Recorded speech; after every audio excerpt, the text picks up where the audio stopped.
And we are back with the third segment of the GSMC Basketball Podcast presented by the GSMC Sports Network.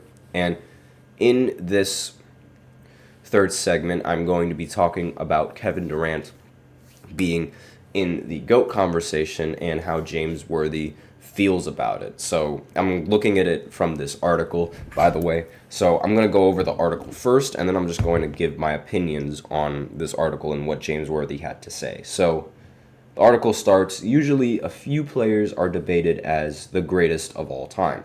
The most common players are Kareem, LeBron, MJ, and Kobe Bryant, and sprinkle in a little bit of other players. And the rest is other. Like, literally, that's how it goes. You either LeBron, Kareem, Jordan, Kobe, and the rest is other.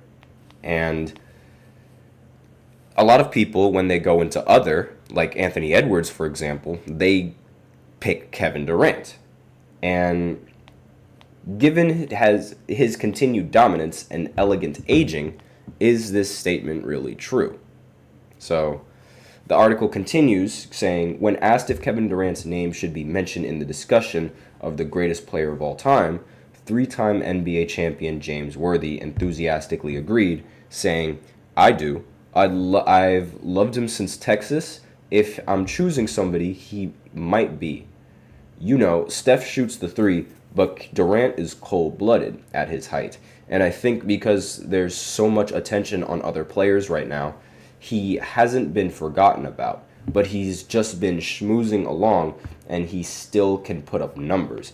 He added, I just love his range, the way he can move out there to the three. You can't stop him in the mid-range game. He's a pretty good defensive player, and he doesn't get talked enough about. If you're talking like top 7 guys who can be the greatest of all time, he's in there in my opinion. He's just a phenomenal player. So Kevin Durant, the article continues going, Kevin Durant has a long list of achievements and is far from finished. In addition to being a 4-time Olympic gold winner, Kevin Durant is a 2-time NBA champion, 2-time Finals MVP, 14-time All-Star, and a regular season MVP. He is undoubtedly among the greatest in the league when you compare his resume to some others. So the article also continues saying why Kevin Durant's GOAT case is valid. So they claim that, well, not really they claim, but they say that he averaged 27 points, 7 rebounds, 4 assists, 1.1 steal, and 1.1 block through his 16-year career with the Thunder, the Warriors, the Nets, and Phoenix. He has also shot 50% from the field and 38% from three. Durant has never finished a game with an average of less than 25 points, except in his rookie year when he averaged 20 points. Actually, no. The article misspoke. The article meant to say Durant never finished a season with an average of less than 25 points. I think that's what they meant to say. So Durant's 2 championships and Finals MVP honors with a team that finished 73-9 without him pale into the accomplishments of the 3 players at the top of the GOAT discussion. The fact that the Warriors won a championship before and after he arrived diminishes it. Thus, nobody will likely mention Durant as a worthy candidate for the GOAT. Last September will mark Durant's 36th birthday. He hasn't shown any symptoms of slowing down. If he and the Phoenix Suns are successful in their pursuit of the NBA championship, it would be his 3rd. And about that, honestly, the last part of that article where the article mentions the Finals MVPs and his success with Golden State as being a big reason why he's not in the GOAT conversation, that is 100% true.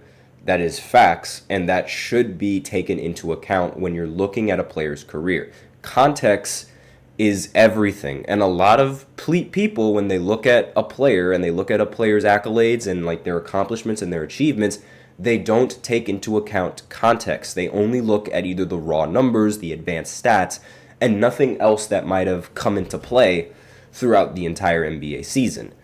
And a lot of people, not really, a lot of people, they don't like to mention that, or Kevin Durant defenders, they don't like to mention how Kevin Durant single-handedly ruined the NBA for about 3 years with arguably the weakest move in sports history by joining that 73-9 Warriors team. In my opinion, he should never be forgiven for joining the Warriors team, and he should never be forgotten about for joining the Warriors team. And if we are going to be without Golden State, Kevin Durant still has 0 NBA championships. So he has yet to win a real legit title without having like ridiculous help around him, despite being 14 plus seasons into the NBA. Tried to start a big three in Brooklyn. That failed due to injuries and Kyrie being a quack and his fat foot stepping on the three-point line.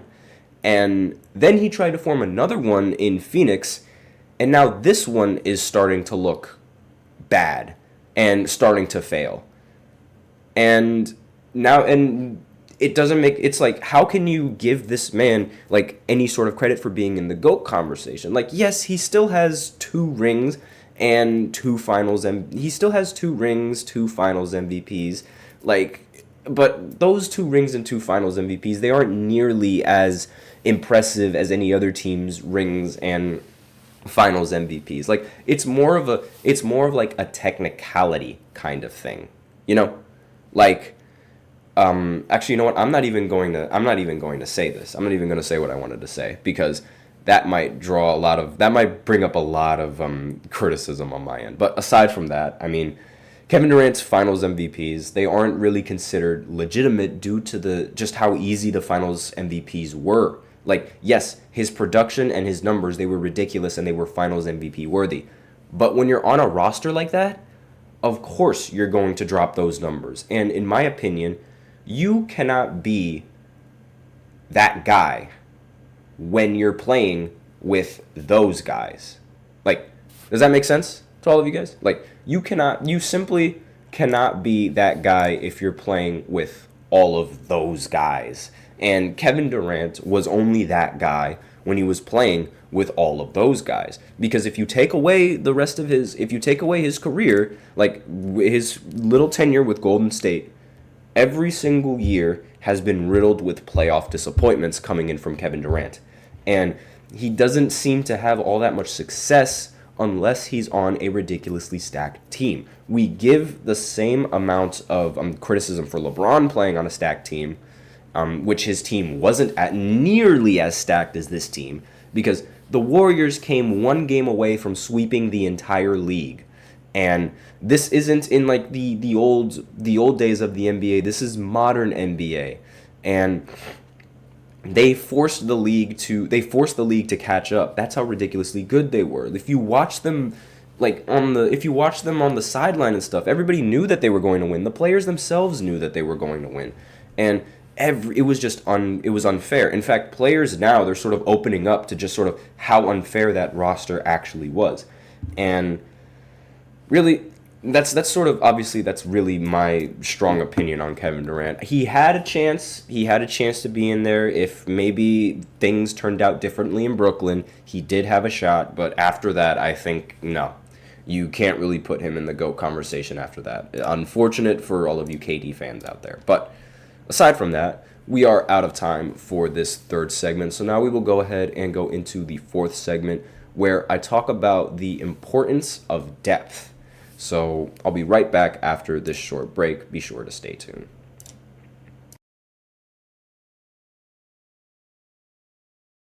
For the best and latest podcasts available anywhere, go to the podcast app on your cell phone and type in GSMC to access free content-rich podcasts on health and wellness, book reviews, sports, entertainment, relationships, social media, movies, technology, finance, and even weird news. Subscribe and download the GSMC Podcast Network's family of shows, available everywhere podcasts are found.